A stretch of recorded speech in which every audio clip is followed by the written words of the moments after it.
বাংলায় ক্ষমতা পরিবর্তনের পর এক যুবক 2 কিলোমিটার পথ দণ্ডি কেটে কালী মন্দিরে পৌঁছে এক অনন্য বিশ্বাসের দৃষ্টান্ত স্থাপন করেছেন। পশ্চিমবঙ্গে ক্ষমতা পরিবর্তন এবং বিজেপি সরকার গঠনের পর আসানসোল থেকে বিশ্বাস ও রাজনীতির এক অনন্য চিত্র উঠে এসেছে। আসানসোল দক্ষিণ বিধানসভা কেন্দ্রের যুবক সমু ভান্ডারী তার মনোবাঞ্ছা পূর্ণ হওয়ার পর দেবী কালী মন্দিরে প্রার্থনা করার জন্য 2 কিলোমিটার পথ দণ্ডি কেটে পৌঁছান। জানা গেছে সমু ভান্ডারী রাজ্যে রাজনৈতিক পরিবর্তনের জন্য ঘাগর বুড়ি মন্দিরে একটি বিশেষ মানত করেছিলেন।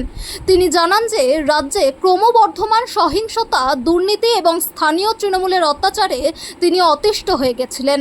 তিনি বারাবানীর এক আত্মীয়ের বাড়িতে যান, যেখানে তিনি তৃণমূল সমর্থকদের আচরণ এবং এলাকার পরিবেশ দেখে রাজনৈতিক পরিবর্তনের জন্য প্রার্থনা করেন।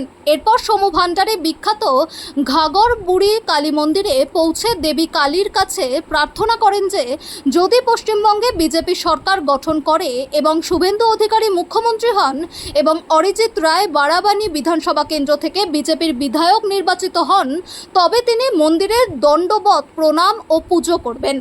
বাংলায় ক্ষমতা পরিবর্তনের পর এক যুবকের অনন্য বিশ্বাস তাকে 2 কিলোমিটার দণ্ডবত যাত্রায় কালী মন্দিরে পৌঁছতে পরিচালিত করে।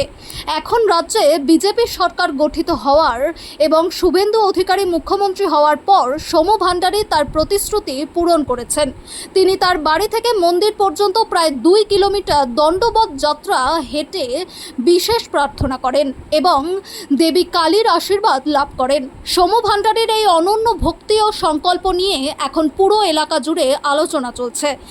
স্থানীয়দের মধ্যে এই ঘটনাটি বিশ্বাস, আস্থা এবং রাজনৈতিক পরিবর্তনের এক অনন্য উদাহরণ হিসেবে দেখা হচ্ছে। আমার মানসিক ছিল, ঠিক আছে, বহুত দিনের প্রতীক্ষার অবসান হয়েছে।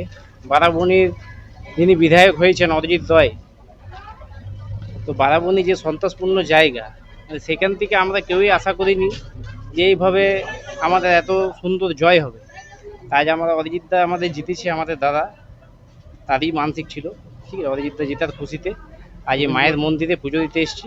আর একটা খুশি আছে, আমাদের মাননীয় শুভেন্দু অধিকারী যে চিফ মিনিস্টার হয়েছে, এটাও একটা কারণ। এই দুটো কারণ। কেন আপনি কেন চেয়েছিলেন এই জিনিসটা? পরিবর্তন মানুষের আবার সবাই জানে, নতুন করে বলার কিছু নেই যে পরিবর্তন কেন দরকার পশ্চিমবঙ্গে।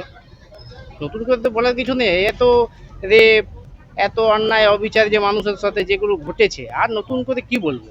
কলকারখানা নেই, শিল্প নেই, এই নেই, ঠিক আছে। বারাবণীর মানুষ তো যারা বিজেপি করে বাইরে বেরোতে পারতো না এক সময়। 2021-এ ভোটের পর কত ছেলে যে বারাবণীতে ঘর ছাড়া ছিল, তার কোনো ঠিক ছিল না, ঠিক আছে। তো সেইগুলো আমরা বিজেপি জেতার পর যে সেই সকল কিছু নেই, শান্তির পরিবেশ আজকে। এটাই আমরা চাই, আমরা শান্তি চাই। শুভেন্দু অধিকারী চিফ মিনিস্টারের জন্য করলেন? একদম। Suvendu Adhikari chief minister CM দেখার জন্য একটা স্বপ্ন ছিল আমাদের, যে শুভেন্দু অধিকারী আমাদের চিফ মিনিস্টার হবে। কি নাম? আমার নাম সমু ভান্ডারী, আমি আসানসোল দক্ষিণের